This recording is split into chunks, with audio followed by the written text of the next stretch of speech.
बहू से नफ़रत। मम्मी, मैं कह रहा हूँ ना, मैं रिया से ही शादी करूँगा, अन्यथा मैं ज़िंदगी भर कुंवारा रह जाऊँगा और यह मेरा अंतिम निर्णय है। अब इस विषय पे मैं आपसे आगे बहस नहीं करूँगा। तभी अभय की मम्मी उमा जी ने कहा, बेटा तू समझता क्यों नहीं है?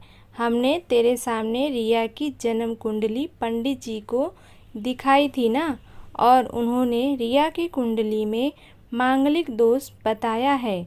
अब तू बता, सब कुछ पता होते हुए हम तेरी शादी एक मांगलिक लड़की से कैसे कर दें? तू जानता नहीं कि मांगलिक दोष वाले की जीवन साथी की मौत जल्दी हो जाया करती है, इसलिए तुझे मैं समझा रही हूँ, तू भूल जा रिया को। उमा जी ने अभय को बहुत समझाया, पर अभय का कहना था कि जब मैंने रिया से प्यार किया था तब मैंने उसके साथ प्यार करते हुए जन्म कुंडली का मिलन नहीं किया था, ना ही मैं इन मिलानों को मानता हूँ।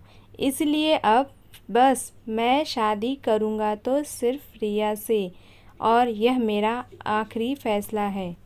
आखिर उमा जी को अपने बेटे की जिद के आगे झुकना पड़ा और पंडित जी के द्वारा बताए गए अनुसार रिया के मंगल दोष को दूर करने के लिए अभय के साथ शादी कराने से पहले रिया की शादी एक पेड़ के साथ करवाई गई और उसके बाद रिया ने अभय से शादी करी।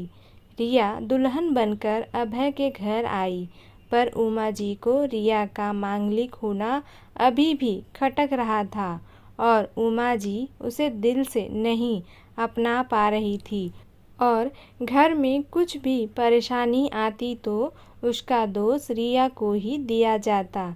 लेकिन रिया पढ़ी लिखी संस्कारी लड़की थी और वह अपनी सासू माँ से मिलने इस बेवजह आरोपों को अपने दिल से नहीं लगाती थी, और ऐसे ही ससुराल में उसके दिन कट रहे थे। एक दिन अभय ऑफिस से जल्दी घर आ जाता है, तब उमा जी ने उससे पूछा, बेटा आज जल्दी कैसे आ गया? तब उसने बताया, माँ आज सुबह से ही सिर दर्द और बहुत कमजोरी आ रही है, इसलिए ऑफिस में काम करने की हिम्मत ही नहीं हुई मेरी। तब उमा जी ने कहा, चल बेटा जल्दी कर, हमें डॉक्टर के पास चलना चाहिए। तब अभय उमा जी डॉक्टर को दिखाने गए। डॉक्टर को दिखाने के बाद मालूम पड़ा कि अभय को पीलिया हो गया है, और दोनों जैसे ही घर लौटे उमा जी ने घर को सिर पर उठा लिया और कहने लगी, जब से लड़की हमारे घर आई है तब से हमारे घर में परेशानी और बीमारियां भी साथ में लेकर आई है। इसके कदम ही अशुभ है। अब देखो इसका मांगलिक दोष हमारे बेटे पर भी असर करने लग गया है। कल को अगर मेरे बेटे को कुछ हो गया तो कौन जिम्मेदार होगा? तभी रिया ने कहा, मम्मी जी प्लीज़, और कितना नीचा दिखाएंगी मुझे? आज तक मैं चुप रही क्योंकि पापा ने यही सिखाया था कि बड़ों के आगे ससुराल में जवाब मत देना, पर आज तो आपने हद ही कर दी है।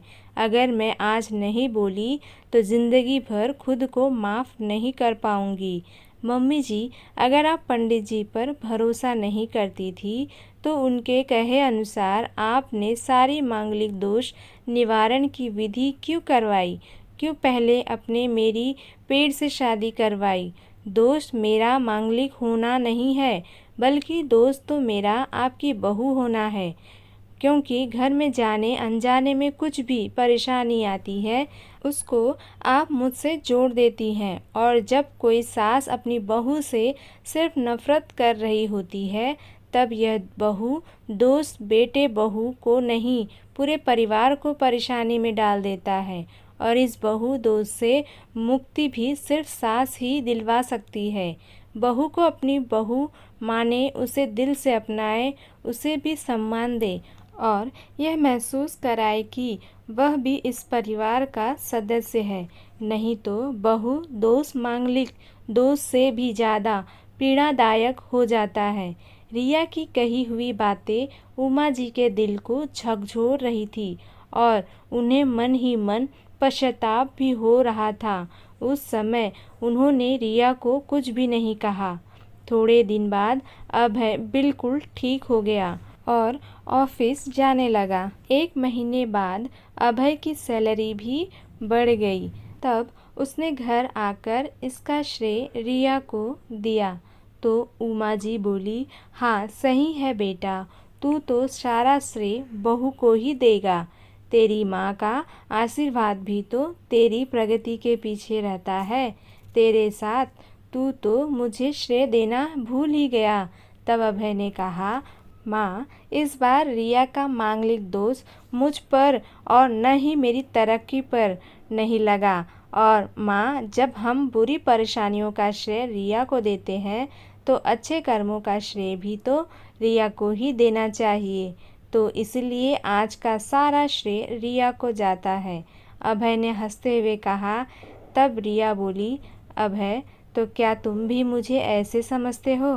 तब अभय ने कहा, नहीं रिया, बिल्कुल नहीं, बल्कि मैं तो माँ को यह समझाना चाह रहा हूँ कि सुख दुख हमारे जीवन का हिस्सा है और कभी जीवन में खुशियाँ आती हैं तो कभी गम भी आते हैं। इसके लिए हमें परिवार के सदस्य या अपनी बहू को दोष देना उचित नहीं है। तभी उमा जी बोली, बेटा सही कह रहा है तू, और तेरी तरक्की ही बहुत है मुझे इस झूठे दोषों से बाहर निकालने के लिए। आज मैं यह कसम लेती हूँ कि आज के बाद मैं रिया को किसी भी बात का दोष नहीं दूंगी। यह सुनकर रिया आज बहुत खुश थी क्योंकि आज उसको उसकी सास ने मांगलिक दोष के साथ साथ बहुत दोषों से भी मुक्ति दे दी थी। तो दोस्तों, आपको ये कहानी कैसी लगी कमेंट बॉक्स में कमेंट करके ज़रूर बताइए। चैनल पे न्यू हो तो चैनल को सब्सक्राइब कर ले जिससे आपको लेटेस्ट अपडेट मिलती रहेगी। वीडियो देखने के लिए धन्यवाद।